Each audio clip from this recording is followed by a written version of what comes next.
اللہ اللہ رحمان، اللہ اللہ رحمان،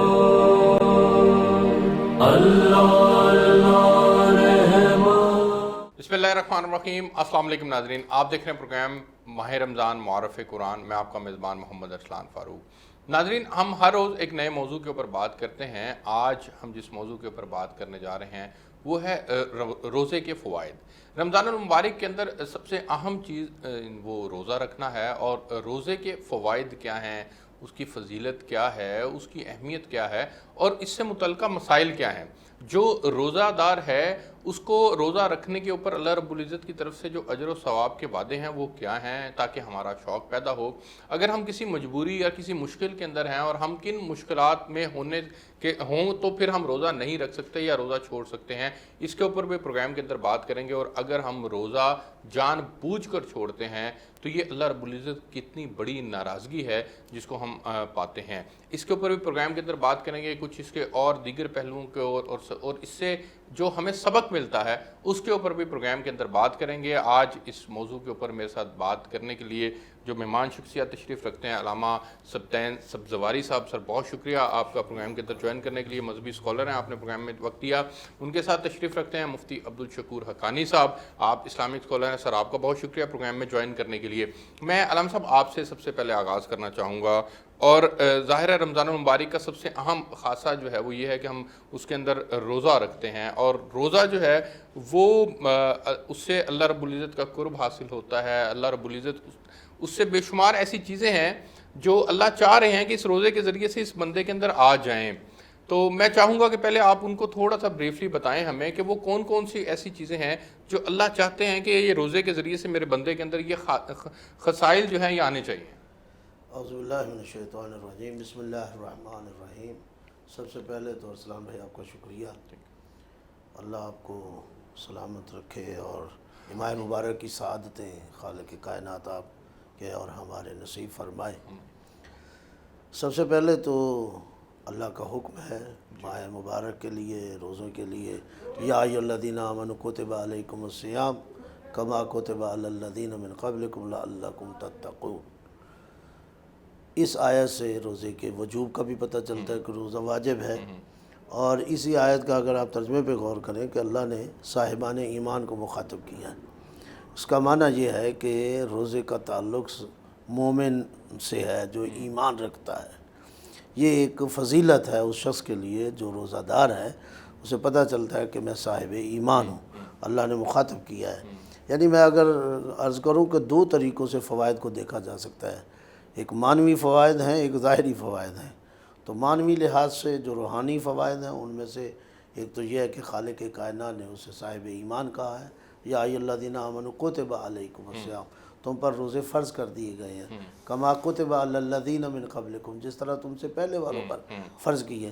تو یہاں وہ بوجھ کا سلسلہ بھی یا سختی کا سلسلہ بھی ختم ہو جاتا ہے، اور یہ پتہ چلتا ہے کہ یہ ہم پر ہی نہیں، ہم سے پہلے والوں پر بھی اللہ نے یہ روزے فرض کیے تھے، یہ کوئی ہمارے اوپر کوئی علیحدہ کوئی نئی چیز نہیں ڈالی گئی۔ من قبلکم لعلکم تتقون، یہ معنوی فائدہ سب سے بڑا یہاں دکھایا گیا، اس لیے روزے تم پر فرض کیے کہ تم متقی بن جاؤ۔ تو در حقیقت متقی ہی انسان ہے جو اللہ کے قریب ہوتا ہے، انبیاء کے قریب ہوتا ہے، اور یہ بغیر دین کے تقوی حاصل نہیں ہوتا۔ اداء الفرائض و اجتناب المحارم، مولا کائنات نے فرمایا کہ اگر متقی بننا ہے تو دو چیزیں آپ کو کام کرنا پڑیں گی، ایک واجب کو ادا کرنا اور محرمات سے اپنے آپ کو بچانا، متقی بن جائیں گے۔ تو یہ ایک معنوی فائدہ سب سے بڑا ہے۔ ظاہری فوائد آج کل تو میں کہتا ہوں بہت آسان ہیں، اس لیے کہ صحت تندرست رکھنا، جیسے معصوم نے فرمایا، حدیث بھی ہے، پیغمبر کی بھی ہے، باقی معصومین کی ہے، سومو وتصحوا، روزہ رکھو اور صحت مند ہو جاؤ۔ اچھا، آج لوگ ڈائٹ کرتے ہیں، مختلف چیزیں حاصل کرتے ہیں، تو خود روزہ جیسے نماز ایک ایکسرسائز بھی ہے، جہاں عبادت ہے وہاں ایکسرسائز ہے، روزہ بھی آپ کو ایک صحت کو جو آپ کے اندر فاضل چربیاں پیدا ہو جاتی ہیں، چیزیں پیدا ہو جاتی ہیں، اس کو ختم. ایک تو فائدہ یہ کہ آپ کو صحت مند کرتا ہے. ٹھیک ہے. دوسرا غریب لوگوں کی بھوک، جب آپ کو بھوک لگے گی، پیاس لگے گی، تو لوگوں کی بھوک کا خیال ہوگا، لوگوں کی پیاس کا خیال ہوگا. یہ بھی فائدہ ہے. تیسرا یہ ہے کہ رزق کی اہمیت کا پتہ چلتا ہے ماشاءاللہ. کہ رزق کتنی اہمیت کا طالب ہے. یہ آسانی سے اب تک نہیں آیا. آپ جو اب صبح سے شام تک بیٹھے اللہ کے حکم سے نہیں کھا رہے، نہیں پی رہے، تو ایک یہ بھی ہے کہ وہ رزق دوسروں تک بھی جاتا ہے، وہ پانی بچتا ہے، وہ رزق بچتا ہے. اور جب یہ بچے گا، اب اس کو اکاؤنٹ کرے کس حد تک جائے گا اور دوسرے لوگوں تک یہ پہنچ سکے گا. پانی کا سلسلہ ہے. تو فوائد اس کے آپ کو غریبوں کی غربت کا پتہ چلے گا، مسکینوں کا پتہ چلے گا، یتیموں کی طرف، اور پھر آپ کو خوف الہی پیدا ہوگا.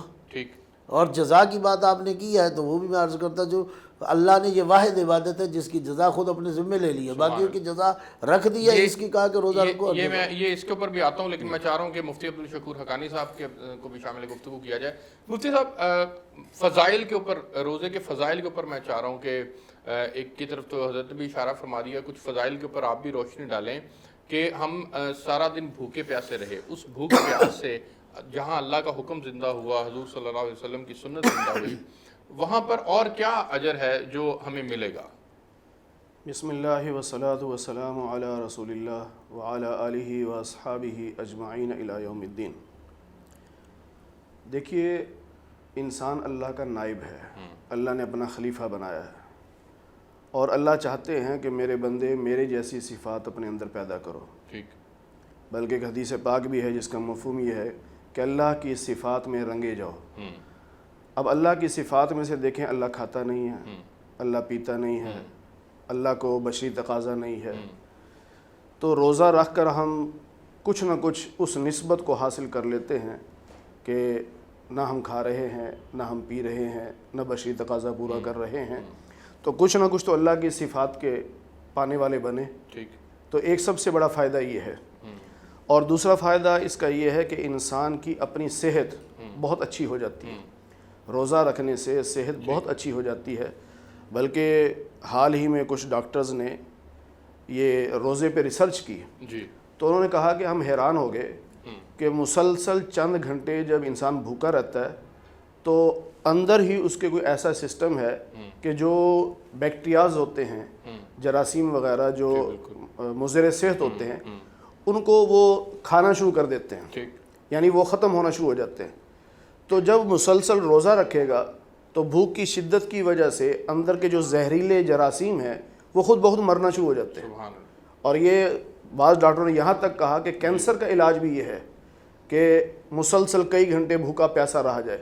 تو یہ اللہ تعالیٰ نے ہمیں ایک نعمت دی ہے کہ 11 مہینے ہم کھاتے پیتے ہیں اور ہمیں نہیں پتہ ہمارے جسم کے اندر کیا کیا چیزیں ہیں جو ہمارے نقصان دہ ہیں ہمارے جسم کے لیے. یہ بنیادی طور پر روزے میں کافرما حکمتیں ہیں. یہ حکمتیں ہیں ساری کہ اللہ تعالیٰ نے روزہ رکھوا کر وہ بہت ساری ہماری اندرونی بیماریوں کو ختم کیا ہے. اور پھر اس کے علاوہ روزہ، نبی علیہ الصلاۃ والسلام کا ارشاد ہے کہ روزہ گناہوں سے ڈھال ہے. ظاہر ہے روزہ رکھ کے انسان گناہوں سے بچتا ہے. بہت سارے گناہ ایسے ہیں جو روزے میں بندہ نہیں کرتا، پہلے کر رہا ہوتا ہے، لیکن روزہ رکھا ہے تو انسان کا ضمیر بھی اندر سے کہتا ہے میں روزے سے ہوں. اس میں سب سے بڑی چیز ایک لڑائی جھگڑا جو ہوتا ہے، عموماً بات میں بندہ لڑ پڑتا ہے، لیکن روزہ رکھ کے انسان کا اپنا ضمیر کہتا ہے یار میں روزے سے ہوں، میں لڑنا نہیں چاہتا، میں روزے سے ہوں، میں لڑنا نہیں چاہتا. تو دیکھیے یہ ایک تربیت ہو جاتی ہے، ایک انعام مل جاتا ہے کہ روزہ رکھ کر انسان لڑائی والے گناہ سے بچ جاتا ہے. اسی طرح اور بہت سارے گناہ ہیں. عام مسلمان بھی روزہ رکھ کے آپ دیکھیں گے وہ گانوں کے قریب نہیں جائے گا، ٹھیک ہے، وہ فلموں کے قریب نہیں جائے گا، وہ کہے گا میرا روزہ ہے. یعنی اندر سے آواز آتی ہے کہ روزہ رکھ کے یہ میں گناہ نہیں کرنے. تو روزے کی ایک سمجھ لیے کہ اس کا فائدہ ایک یہ ہے کہ انسان گناہوں سے بچ جاتا ہے. اور پھر روزے کا نبی علیہ الصلاۃ والسلام نے فرمایا کہ اگر جان بوجھ کر ایک روزہ چھوڑ دے انسان تو ساری زندگی بھی رکھتا رہے اس کے اجر اس کا بدل نہیں ہو سکتا. لیکن اگر کسی مجبوری سے روزہ چھوڑا ہے، سفر کی مجبوری ہے، بیماری کی مجبوری ہے، یا لیڈیز کے لیے شرعی مجبوری ہوتی ہے، تو وہ پھر ہمارے ہاں بعض دفعہ اس پہ پریشانی بھی ہوتی ہے. او ہو رمضان کا روزہ رہ گیا، میں بڑا بد نصیب ہوں، رمضان کا روزہ رہ گیا. ایسی باتیں نہیں کرنی چاہیے. جب اللہ اس کے رسول نے ہمیں رعایت دی ہے کہ مجبوری کی وجہ سے اگر روزہ چھوڑ دو تو بعد میں روزہ رکھ لو. بالکل ٹھیک. تو جو روزہ مجبوری کی وجہ سے چھوڑا جائے گا پھر جب وہ بعد میں رکھا جائے گا تو وہی ثواب ملے گا جو رمضان کا ثواب ہوتا ہے. بالکل ٹھیک ہے. مفتی صاحب یہ جو مسائل ہے نا میں چاہ رہا ہوں اس کے اوپر ہم اگلی بریک میں ڈیٹیل سے بات کریں. میں ذرا تھوڑے سے اس کے ایک اور پہلو کے اوپر بات کرنا چاہ رہا ہوں. حضرت آپ فرمائیے گا کہ روزے کے جو اثرات ہیں وہ کیا سارے مسلمانوں پر یکساں اس کے اثرات مرتب ہوتے ہیں اس کے اثرات, یا جو جتنی کاوش کرتا ہے اس کے لیے اتنا زیادہ اجر ہوتا ہے؟ دیکھیے جی, عبادات فرائض کی نسبت کے لحاظ سے تو تمام پر جو مکلف حضرات ہوتے ہیں, بالغ ہو جاتے ہیں, جن پر وہ فریضہ یا وجوب آتا ہے, آنے کے لحاظ سے تو برابر ہے. ٹھیک ہے. لیکن اثرات کے لحاظ سے آپ برابر نہیں کہہ سکتے, کیونکہ تقوی کے مدارج ہیں. ٹھیک ہو گیا. ہاں جی, کوئی کسی درجے پہ ہے, کوئی کسی درجے پہ ہے, کوئی کسی, سب کی نماز سب پڑھیں گے لیکن سب کی نماز برابر نہیں. اسی طرح روزہ سب رکھیں گے لیکن سب کا روزہ برابر نہیں ہے. جو رسول اسلام روزہ رکھتے تھے, جو معنویت وہاں تھی, جو خلوص وہاں تھا, جو خدا کی حقیقت وہاں تھی, وہاں انسان کے پاس تو نہیں ہے. اسی طرح ایک عالم ہے, متقی ہے, پرہیزگار ہے, جتنا بڑا پڑھا لکھا ہوگا, جتنا سمجھدار ہوگا, اس کے لحاظ سے اثرات کے لحاظ سے بھی وہاں اسی. آپ دیکھیں زمین ہے, آپ بیج ڈالتے ہیں, بیج کا اثر ہر زمین پر مختلف ہوتا ہے چونکہ وہ زمین مختلف ہوتی ہے. میں سمجھ گیا. اب انسان مختلف ہے, مزاجاً طبعاً کوئی مختلف لحاظ سے, تو اثرات بھی اس کے لحاظ سے مختلف. جو جتنی محنت کرتا ہے, جو جتنی کوشش کرتا ہے, اس کے لیے اتنا ہی اجر ہے. ہم کہتے بھی ہیں قربتاً اللہ, ہم ایک عمل کرتے ہوئے روزہ رکھتے ہیں, نیت کرتے ہیں, وضو کرتے ہیں, نماز, قربتاً اللہ. اب اس اللہ کے قریب ہونے میں سب ایک جیسے قریب نہیں ہو سکتے, مختلف. جتنی کوئی کوشش کرے گا, السعی منا والاتمام من اللہ, ہماری طرف سے کوشش ہے اور کوششیں. اچھا حضرت, مسنون روزے اور نفلی روزے, ایک تو ہے یہ ایک سال کے ہم نے ایک مہینے کے روزے رکھے, رمضان کا مہینہ آیا اس میں رکھے, اس کی تو اجر کے اعتبار سے کئی گنا مہینہ جو ہے وہ افضل مہینہ ہے اور کئی گنا اس کا اجر مل جاتا ہے. نوافل فرائض کا درجہ حاصل کر لیتے ہیں, فرائض جو ہیں وہ 70 گنا ان کا بڑھا دیا جاتا ہے. یہ جو اس کے علاوہ سال بھر میں ہم نے روزے کچھ ہیں جو ہم رکھتے ہیں, ان کی کیا حیثیت ہے, ان کا کیا مقام ہے, اس کے اوپر ذرا روشنی ڈالیے گا. دیکھیے, نبی کریم صلی اللہ علیہ وسلم کی سنت ہے ایام 20 کے روزے رکھتے ہیں, 13, 14, 15, یہ جو ایام 20 کہلاتے ہیں, یہ مسنون روزے یہ مسنون روزے کہلائیں گے, کیونکہ نبی اسلام ہر مہینے رکھتے تھے. اور اس کے علاوہ عاشورہ کا روزہ ہے, وہ بھی نبی علیہ السلام نے رکھا ہے اور حکم بھی دیا ہے کہ ایک کے ساتھ ایک اور ملاؤ, 10 کے ساتھ 9 ملا لو یا 11 ملا لو. ٹھیک ہے. اسی طرح شبرات کا روزہ بھی ہے, نبی علیہ السلام قوموا لیلھا وصوموا نہارھا, کہ رات کو عبادت کرو, صبح کو روزہ رکھو. ٹھیک ہے. تو یہ سارے روزے ہیں, کچھ سنت ہیں, کچھ مستحب ہیں, تو ان کا اجر و ثواب الگ ہے. ٹھیک ہے. اور رمضان کا جو روزہ ہے اس کا ثواب الگ ہے. اور اگر ہم ویسے عمومی طور پر کوئی نفل روزہ رکھتے ہیں تو اس کا اجر و ثواب الگ ہوگا؟ جی, اس کا الگ ہوگا. ٹھیک. اس کا رمضان والا ثواب نہیں ہو سکتا. اچھا. ہاں, رمضان والا ثواب اس کا نہیں ہو سکتا, اس کا الگ سے اجر ہے. ٹھیک ہوگا. وہ بعض احادیث میں نبی علیہ السلام نے کی فضیلت بھی بیان فرمائی ہے, جیسے ذوالحجہ کے پہلے 9 دنوں میں جو روزے رکھے جاتے ہیں, آپ نے فرمایا ہر روزہ 1 سال کے گناہوں کا کفارہ ہے. اگر کسی مجبوری میں رمضان کا روزہ چھوٹ گیا اور اس کے بعد انہوں نے روزہ رکھا اور اس کی کمپنسیشن کے لیے, تو پھر اجر کے اعتبار سے وہ برابر ہو جائے گا؟ ہاں, پھر وہ برابر ہوگا. اچھا. اگر مجبوری سے روزہ چھوٹا ہے تو یہ ذہن میں رکھیے, مجبوری سے روزہ چھوٹا ہے تو بعد میں جب بھی رکھے گا رمضان ہی کے روزے کا اس کو ثواب ملے گا. بالکل ٹھیک. لیکن اگر جان بوجھ کے چھوڑتا ہے پھر تو وہ ساری زندگی بھی رکھتا رہے, اس کے اجر کو نہیں پہنچ سکتا. بالکل ٹھیک ہے. مجھے آگے بڑھنا ہے, بریک پہ جانا ہے, بریک سے واپس آتا ہوں جی. تو پھر کچھ اور روزے سے متعلقہ مسائل ہیں, ان کے اوپر پروگرام کے اندر بات کریں گے. میرے ساتھ رہیے. اللہ اللہ رحمان, اللہ اللہ رحمان, اللہ اللہ رحمان, اللہ اللہ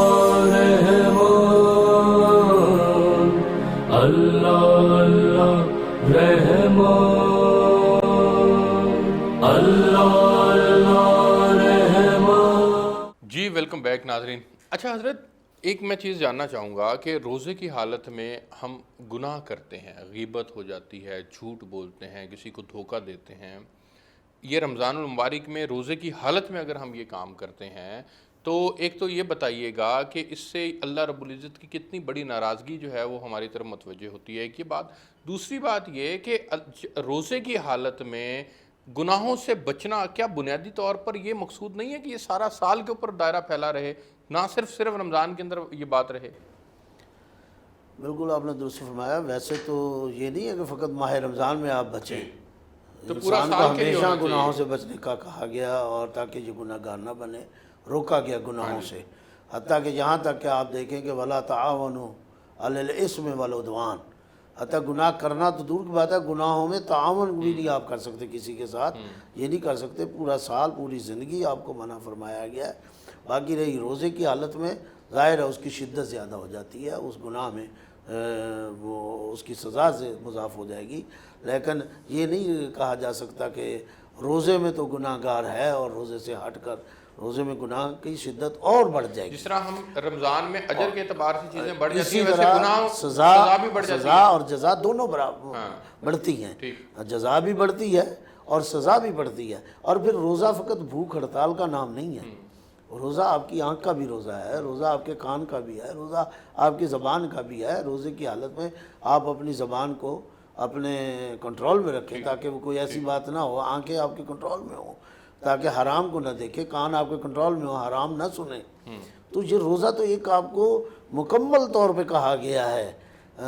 یہ تو ایک ظاہری احکام ہے، ٹھیک ہے، اس وقت سے لے کے اس وقت تک نہ آپ نے کھانا ہے نہ پینا ہے، لیکن جب آپ علماء کے پاس بیٹھیں گے اور علماء اخلاق کے پاس بیٹھیں گے، مدرسین اخلاق کے پاس، تو آپ کو پتہ چلے گا کہ روزہ فقط نہ کھانے اور نہ پینے کا، بھوک ہڑتال کا نام نہیں ہے، بلکہ آپ کی آنکھیں، آپ کا آپ کا دماغ، آپ کی پوری جو اوورآل تربیت ہے روزہ کرتا ہے کہ آپ کے اندر سے وہ تمام بیماریاں ختم ہو جائیں، جن بیماریوں کا روحانیہ بیماریاں جن کا آپ شکار رہتے ہیں۔ جیسے بدنی بیماریاں دور کرتا ہے روزہ، اسی طرح روزے سے آپ نے اپنی روحانی بیماریوں کو بھی دور کرنا ہے۔ اس میں غیبت آ جاتی ہے، تہمت آ جاتا ہے، بہتان آ جاتا ہے، افتراء آ جاتا ہے، ہمسایوں کے ساتھ اچھا سلوک تاکہ انہیں تنگ نہ کیا جائے، رشتہ داروں کے ساتھ ہے، یعنی قطع تعلقی نہ ہو، صلہ رحمی پیدا ہونی چاہیے۔ یہ ساری چیزیں انسان کو اسی روزے سے جو ہے ملتی ہے۔ میں حضرت چاہوں گا کہ آپ بھی اس کے جو روحانی فوائد ہیں روزے کے، اس کے اوپر ذرا روشنی ڈالیں ناظرین کے لیے،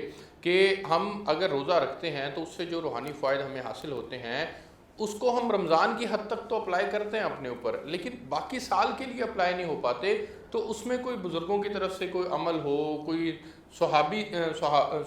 صحابہ کی زندگی سے اگر کوئی ہمیں عمل ملتا ہو کہ ہمارے وہ روحانی اثرات پورے سال تک پھیلے رہیں۔ دیکھیے، رمضان المبارک کا جتنا بھی وقت ہے، یہ اصل میں ہماری ٹریننگ ہے، تربیت ہے، ٹھیک، کہ ایک مہینہ اللہ تعالیٰ ہمیں تربیت دے رہے ہیں کہ اس طرح رہنا ہے اور اس طرح گناہوں سے بچنا ہے۔ ٹھیک، تو اب ہمیں چاہیے کہ ایک مہینہ ٹریننگ لینے کے بعد باقی 11 مہینے ہم اپنے آپ کو بچائیں گناہوں سے۔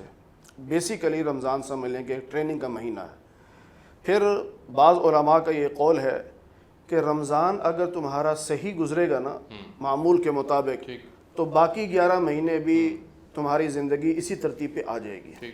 لیکن چونکہ رمضان میں ہم غفلت برتتے ہیں کہ صرف بھوکا پیاسا رہے بس، باقی معمولات کا پتہ کوئی نہیں، تو اس لیے باقی جو 11 مہینے ہیں وہ بھی ہمارے بے ترتیبے گزرتے ہیں۔ اگر رمضان کو صحیح معنوں میں ہم معمول اس کے جو ہیں وہ صحیح کر لیں، صحیح ترتیب سے روزہ رکھ لیں، صحیح ترتیب سے تلاوت کر لیں، وقت پہ اہتمام کے ساتھ نماز پڑھ لیں، تو انشاءاللہ باقی 11 مہینوں میں بھی یہ چیز زندگی میں آ جائے گی۔ ٹھیک ہو گیا۔ اچھا، ایک چیز اور میں ایک کہنا چاہوں گا کہ دیکھیے، ہم رمضان المبارک میں اللہ کے حکم پر حلال چھوڑ دیتے ہیں۔ دیکھیں نا، کھانا حلال تھا، پینا حلال تھا، ہم نے کیوں چھوڑا؟ اللہ کا حکم ہے۔ بالکل ٹھیک۔ جس رب کے حکم پر ہم رمضان میں حلال چھوڑ دیتے ہیں، اسی رب کے حکم پہ حرام کیوں نہیں چھوڑتے؟ حرام تو حرام ہے، وہ روزے میں بھی ہے، روزے کے باہر بھی ہے۔ سود حرام ہے، رشوت حرام ہے، کرپشن حرام ہے، ذخیرہ اندوزی حرام ہے، یہ چیزیں ہم نہیں چھوڑتے۔ الگ اور حیرانگی کی بات یہ ہے کہ روزہ رکھ کے بھی ہم ان چیزوں کو نہیں چھوڑ رہے، تو پھر باقی 11 مہینے کیسے ہماری زندگی گزرے گی؟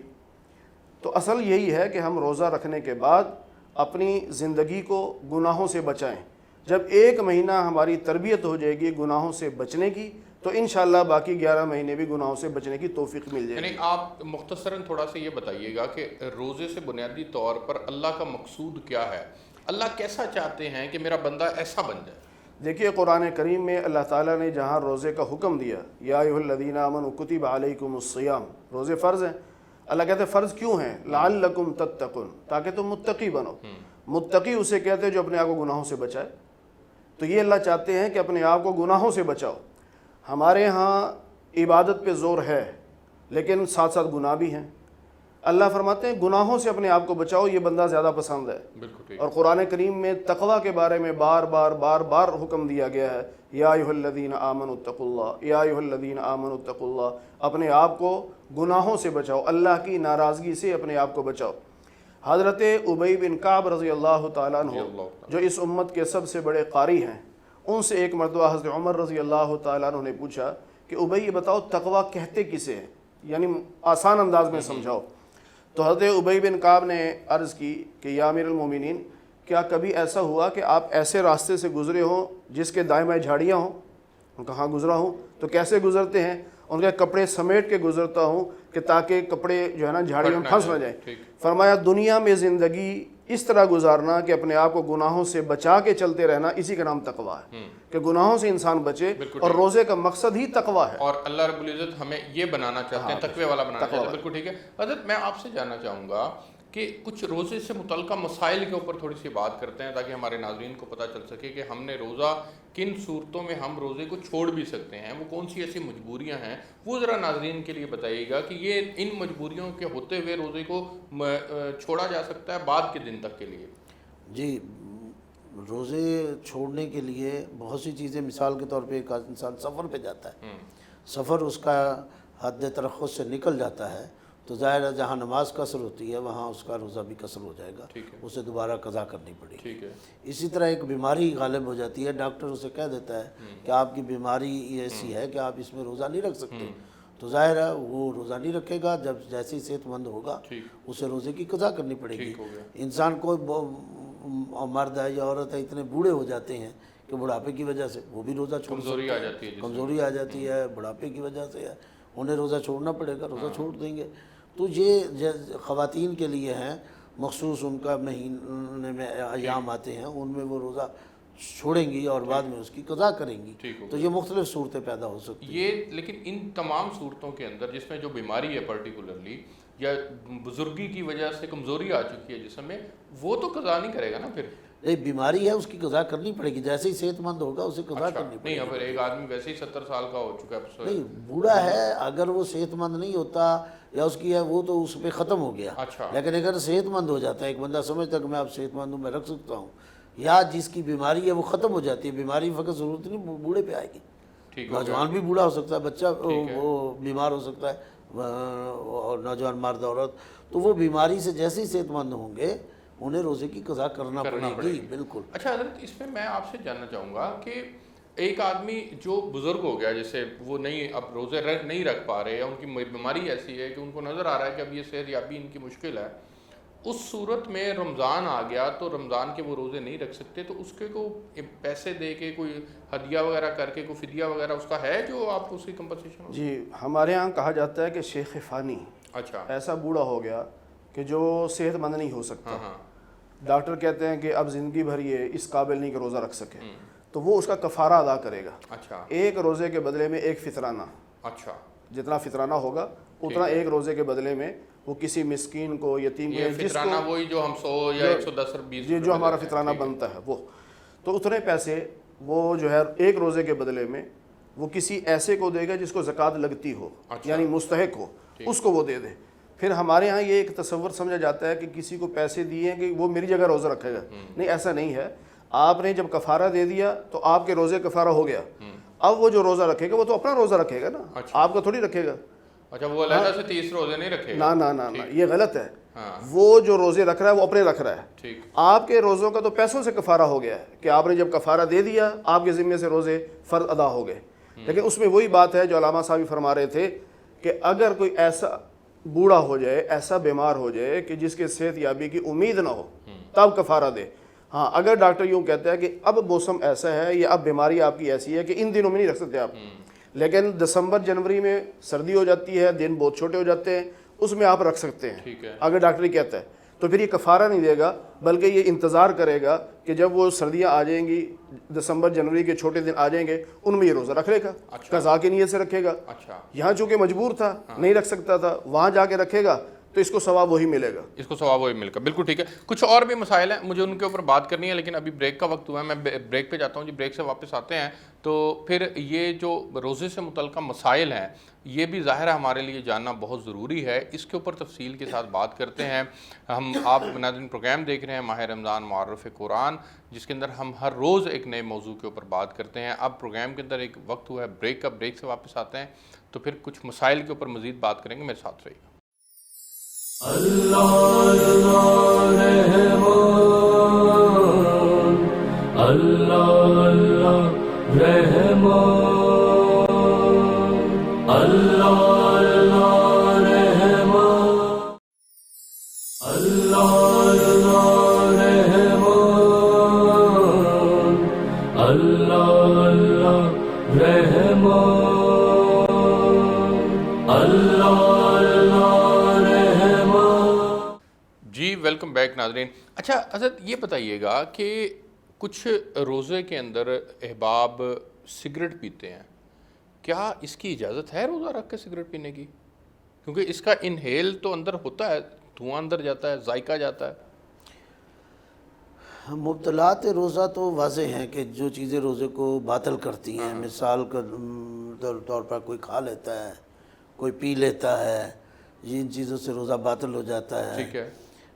مختلف فقہاء کی نظروں میں بہت سی چیزیں ہیں، جیسے ہمارے ہاں بعض فقہاء کے نزدیک اگر کوئی غوطہ لگا دیتا ہے تو تب بھی اس کا روزہ ختم ہو جاتا ہے، جان بوجھ کے اگر لگا دیتا ہے۔ تو اسی طرح کوئی بے ہوشی طاری ہو جاتی ہے، جان بوجھ کے ہو جاتی ہے، یا کوئی ایسا عمل کرتا ہے تو روزہ مبطلات روزہ میں دیکھنا چاہیے کہ آیا اس میں فقہاء کی نظر ہے کہ سگریٹ پینے میں کہ آیا روزہ ٹوٹتا ہے یا نہیں ٹوٹتا، تو وہ اپنے فقہاء کی طرف جائے گا، جو اس کا فقیہ کہے گا۔ اگر وہ فقیہ ان میں سے ہے جو اس سے روزے کو باطل سمجھتے ہیں تو اسے باطل سمجھنا ہوگا، یا ان فقیہ میں سے ہے جو کہتے ہیں نہیں اس سے باطل نہیں ہوتا تو اسے اس کی طرف۔ حضرت آپ بتائیے گا روزہ کن چیزوں سے باطل ہوتا ہے؟ دیکھیے فقہ حنفی میں یہ ہے کہ کوئی بھی ایسی چیز جو کھائی پی جاتی ہے وہ حلق سے نیچے گئی تو اسے روزہ ٹوٹ جائے گا۔ اسی طرح سگریٹ کا جو ہے ہمارے فقہ حنفی میں اس سے روزہ ٹوٹ جاتا ہے، بلکہ یہاں تک فقہاء نے لکھا ہے کہ کوئی جس طرح یہ لبان وغیرہ کی دھونی لیتے ہیں یا عود وغیرہ کی دھونی، اگر وہ جان بوجھ کے اس کو لے رہا ہے، اس کو دھوئیں کے لے رہا ہے، اندر لے کے جا رہا ہے تو اس کا روزہ ٹوٹ جائے گا۔ اچھا، کیونکہ بعض چیزیں ایسی ہیں جیسے جو سگریٹ کا عادی ہے، آپ اسے کھانا نہ دیں لیکن سگریٹ دے دیں تو وہ کھانے کے 6 گھنٹے جو ہے نا وہ سگریٹ سے قوت حاصل کر لے گا۔ تو اس لیے سگریٹ پینے سے، حقہ پینے سے فقہ حنفی کے مطابق روزہ ٹوٹ جاتا ہے۔ ٹھیک ہے۔ اچھا حضرت اس کے علاوہ کچھ اور چیزیں ہیں جن سے روزہ ٹوٹ جاتا ہے، ان کے اوپر بھی ذرا روشنی ڈالیے گا۔ دیکھیں ان میں تو یہی ہے نا کہ کوئی چیز کھا لی ٹھیک ہے، جان بوجھ کے، کوئی چیز پی لی جان بوجھ کے، یا جان بوجھ کے پتہ تھا کہ روزہ ہے، بیوی کے پاس چلا گیا، صحبت کر لی تو روزہ ٹوٹ گیا۔ اب صورت یہ ہے کہ اگر بالفرض بھولے سے کھا بیٹھا، یا بھولے سے پانی پی لیا یا بھولے سے کھا لیا، اسے پتہ نہیں تھا، بعد میں یاد آیا میرا روزہ تھا، تو یہ روزہ نہیں ٹوٹے گا، کیونکہ نبی علیہ السلام فرمایا کہ جو بھول چوک ہے نا اللہ نے میری امت سے معاف کر دی ہے۔ بلکہ یہاں تک بھی ہے کہ اگر کوئی کمزور آدمی ہے، جس طرح بچے نے روزہ رکھ لیا ہے، شوق میں رکھ لیتے ہیں، وہ غلطی سے کھا رہا ہے یا پی رہا ہے تو آپ اس کو روکو نہیں، اس کو کھانے دو، کیوں؟ اللہ اس کو کھلا رہا ہے، اس کو بھول گیا تو آپ اس کو جب روکو گے تو وہ اللہ نے جو بھلایا تھا کہ تاکہ اس کا کام ہو جائے، یہ روزہ بھی رکھ لے اور ضرورت پوری ہو جائے، تو اس لیے جو بہت زیادہ کمزور ہو اس کو روکنا نہیں چاہیے۔ اگر بھول کے کھا پی لیا تو اس سے روزہ نہیں ٹوٹے گا، جان بوجھ کے کھایا پیا اس سے روزہ ٹوٹے گا۔ اچھا حضرت بعض اوقات ہوتا ہے کہ آپ کے دانت سے خون نکل آتا ہے، ہاتھ سے کسی جگہ سے خون نکل جاتا ہے، تو اس صورت میں روزہ ٹوٹ جاتا ہے؟ دیکھیے خون کے نکلنے سے روزہ نہیں ٹوٹتا۔ اچھا، خون جتنا مرضی نکل جائے، خون اگر آپ کسی مریض کو دے رہے ہیں جو اس سے بھی نہیں ٹوٹے گا روزہ۔ اچھا، اس سے بھی نہیں ٹوٹے گا، خون کے نکلنے سے روزہ نہیں ٹوٹتا۔ ٹھیک ہو گیا۔ اسی طرح کوئی انجیکشن لگوا رہے ہیں، کسی بھی قسم کا انجیکشن ہو، اس سے بھی روزہ نہیں ٹوٹتا۔ ٹھیک ہے، کیونکہ فقہاء نے اس میں یہ سبب لکھا ہے کہ وہ چیزیں جو براہ راست معدے میں جاتی ہیں، اس سے روزہ ٹوٹے گا۔ اب انجیکشن جو ہے یہ اس کی خوراک براہ راست معدے میں نہیں جاتی، یہ تو شریانوں میں چلتے چلتے پھرتے پورے جسم میں پھر وہ پھیلتی ہے۔ اور اگر قے آ جاتی ہے کسی کو اس صورت میں؟ اگر قے آئی اور واپس نہیں لے کے گیا تو پھر روزہ نہیں ٹوٹے گا۔ اچھا، لیکن بعض دفعہ ایسے ہوتا ہے کہ قے آئی ہے اور وہ نادانی میں اس کو روک کے رکھا اور واپس حلق میں چلا گیا، اب یہ روزہ ٹوٹ جائے گا۔ اچھا، حلق سے نیچے نہیں جانی چاہیے، جو قے آئی ہے اس کو باہر نکال دے، اس سے روزہ نہیں ٹوٹے گا۔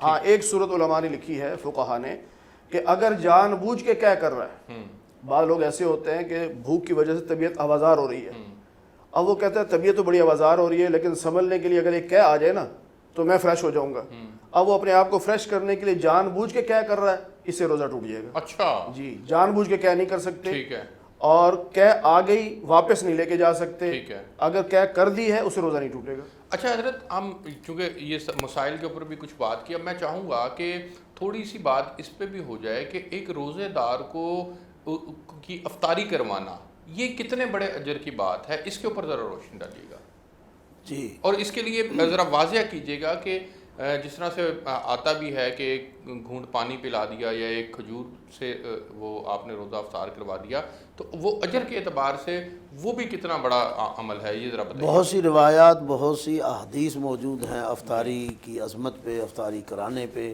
اور روزہ داروں کو روزہ کھلوانے پہ۔ اسی لیے ہمارے تمام مسلمانوں کے اندر یہ ہم مساجد میں انتظام کرتے ہیں، مختلف جگہوں پہ انتظام کرتے ہیں اور افطاری کا ایک اجر اور ثواب لیتے ہیں، اور یہ اجر و ثواب یقیناً اسلام کے اندر موجود ہے اور انسان کو۔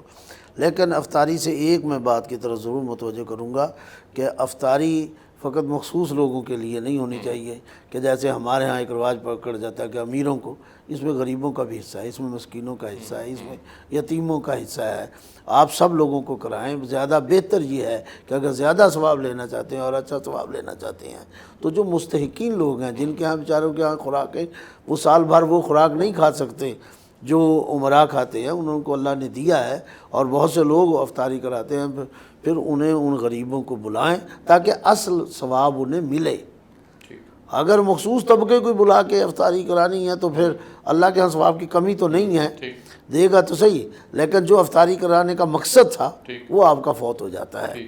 مقصد یہ تھا کہ یہ افطاری، ایک تو روزے داروں کے پاس ظاہر ہے غریب لوگ بھی ہوتے ہیں، ان کے پاس اچھی چیزیں پہنچ جائیں تاکہ وہ افطاری کروا اس میں سکیں۔ حضرت ایک نقطہ اور بھی ہے کہ آپ کو گھروں کا پتہ ہے کہ یہ فلاں فلاں گھرانے ہیں، یہ غریب گھرانے ہیں، اگر آپ ان کو مہینے بھر کا راشن دے دیں بہت اچھی بات ہے، تو وہ افطاری سے زیادہ بہتر نہیں ہے؟ وہ بھی افطاری ہے۔ اچھا، آپ روزہ رکھنے دیکھیے، جس طرح افطاری کا ثواب ہے اس طرح روزہ رکھوانے کا بھی ثواب ہے۔ اگر آپ ایک ایسا پورے مہینے کا خرچہ دے دیتے ہیں، بھئی افطار بھی کیجئے گا اور روزہ رکھیے گا بھی، تو یقیناً اسے افطار کے وقت افطاری کا ثواب مل رہا ہے اور اسی خوراک سے جو وہ روزہ رکھ رہا ہے اسے رکھوانے کا ثواب مل رہا ہے، اس میں کمی نہیں ہے۔ اچھا حضرت، اس میں ہمارے ہاں عموماً ہوتا ایسا ہے کہ بڑے بڑے دسترخوان لگتے ہیں اور اس میں ہر طرح کے لوگ جو ہیں وہ آ کر افطاری کرتے ہیں۔ بعض اوقات تو ایسے بھی ہوتا ہے کہ مزدور طبقہ اس نے وہ روزہ نہیں رکھتا۔ میں آپ سے یہ جاننا چاہوں گا کہ پہلی بات تو یہ کہ کیا مزدور طبقے کو روزہ چھوڑنے کی گنجائش اس کے لیے موجود ہے کہ نہیں، ایک تو یہ بات واضح کریں۔ دوسرا، یہ بڑے بڑے دسترخوان لگا کر اجتماعی افطاری کا جو تصور ہے، اس کی اسلام میں کیا شرعی حیثیت ہے؟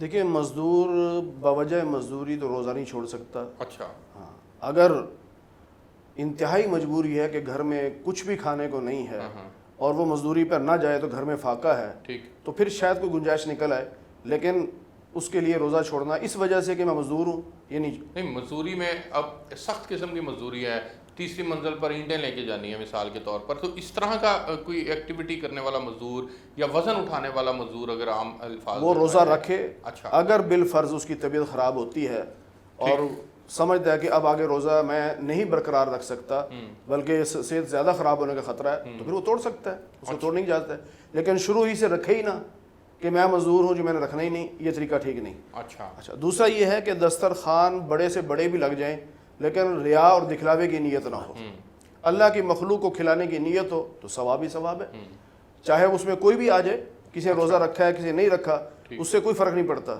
کھلانے والے کی نیت یہ ہے کہ میں روزہ داروں کو افطار کروا رہا ہوں تو اس کو ثواب ملے گا۔ اچھا، ایک اور ہمارے ہاں ایک یوں سمجھے کہ غلط فہمی سی ہے، بعض لوگ نا ایک کھجور دے کر مجبور کرتے ہیں کہ اسی سے روزہ کھولنا، وہ سمجھتے ہیں کہ میری کھجور سے روزہ کھولے گا تو مجھے ثواب ملے گا، اگر میری کھجور سے روزہ نہ کھولا تو مجھے ثواب نہیں ملے گا۔ اسی طرح بعض دفعہ یہ بھی دیکھنے میں آیا کہ کسی نے افطاری پہ بلا لیا، اب آگے افطاری پہ، لیکن گھر سے ایک کھجور اپنی جیب میں ڈال کے لے آئے، جو ہی روزہ افطاری کا وقت ہوا پہلے اپنی کھجور کھائی، پھر بعد میں ان کی افطاری کے سامان پہ، ٹھیک ہے۔ اب وہ کیا سمجھتے ہیں کہ جی میں اس کے دیے ہوئے سے کھاؤں گا نا تو میرے روزے کا ثواب اس کو چلا گیا۔ یاد رکھیے نبی پاک صلی اللہ علیہ وسلم کا ارشاد ہے کہ آپ جب کسی روزہ دار کا روزہ افطار کرواتے ہیں تو اس کو جو روزے کا ثواب ہے وہ آپ کو بھی ملے گا، ٹھیک، اور اس کا ثواب کم نہیں ہوگا۔ روزہ دار کو اپنے روزے کا ثواب ملے گا، افطار کرانے والے کو اس کے روزے کا ثواب ملے گا۔ اللہ تو بہت وسیع رحمت والا ہے، وہ اس کو بھی ثواب دے گا، اس کو بھی ثواب دے گا۔ کوئی شک نہیں، کوئی شک تو یہ نہیں۔ سمجھنا کہ اس کے کھانے سے میں روزہ افطار کروں گا تو میرا ثواب اس کو چلا جائے گا، ایسا نہیں ہے۔ ایسا نہیں ہے، بالکل ٹھیک ہے۔ آپ دونوں مہمانوں کا بہت شکریہ۔ ناظرین، پروگرام کے اندر ہدیہ نعت کا وقت ہوا ہے، میں ہدیہ نعت سنتے ہیں، پھر اس کے بعد جو ہے وہ پھر پروگرام کا اختتام کرتے ہیں۔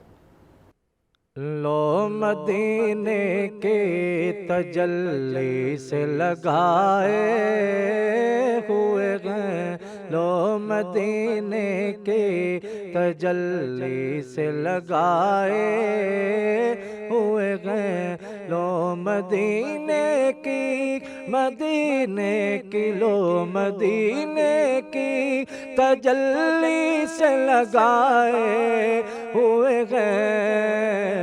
ارے دل کو غم مت لائے گا، دل کو غم مت لائے، انوار بنائے ہوئے ہیں، اور کشتیاں اپنی اپنی گاں، کشتیاں اپنی کنارے سے لگائے ہوئے ہیں۔ ارے وہ کیا ڈوبے جو، وہ کیا ڈوبے جو محمد کے ترائے ہوئے ہیں، وہ کیا ڈوبے جو محمد کے ترائے ہوئے ہیں، اور نام آتے گی، آتے گی نام، نام آتے گی ابو بکر و عمر کا لب پر۔ ارے کیوں بگڑتا گئے تو بگڑتا گئے، کیوں بگڑتا گئے وہ پہلو میں سلائے ہوئے ہیں، اور کیوں نہ پلڑا تیرے اعمال کا باری ہو نصیب، کیوں نہ پلڑا تیرے اعمال کا باری ہو نصیر، کہ اب تو میزان پہ گا، اب تو میزان پہ سرکار بھی آئے ہوئے ہیں، اب تو میزان پہ سرکار بھی آئے ہوئے ہیں، لو مدینے کی تجلی سے لگائے ہوئے ہیں، لو مدینے کی، مدینے کی، لو مدینے کی تجلی سے لگائے ہوئے ہیں، لو مدینے کی تجلی سے لگائے ہوئے ہیں، لو مدینے کی تجلی سے لگائے ہوئے ہیں، ارے دل کو غم مت لائے گا، دل کو غم مت لائے، انوار بنائے ہوئے ہیں، اور کیوں نہ پلڑا تیرے اعمال کا باری ہو نصیر کہ اب تو میزان پہ گا، اب تو میزان پہ سرکار بھی آئے ہوئے گئے، اب تو میزان پہ سرکار بھی آئے ہوئے گئے۔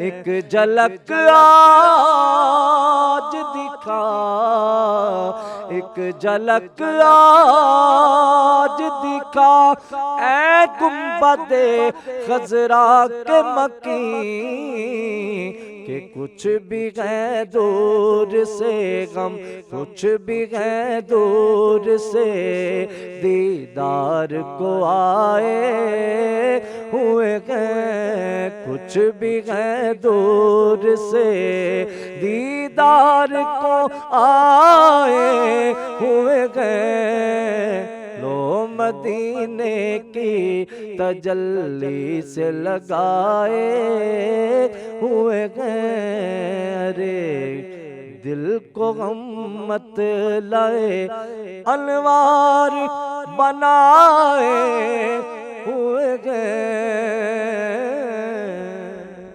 بہت شکریہ، بہت خوب، آپ دونوں مہمانوں کا بہت شکریہ۔ ناظرین، آپ نے پروگرام دیکھا، اب تک کے لیے اس پروگرام سے اتنا ہی۔ آپ سے کل ایک نئے موضوع کے ساتھ ملاقات ہوگی، مجھے کل تک کے لیے اجازت دیجیے، اللہ حافظ۔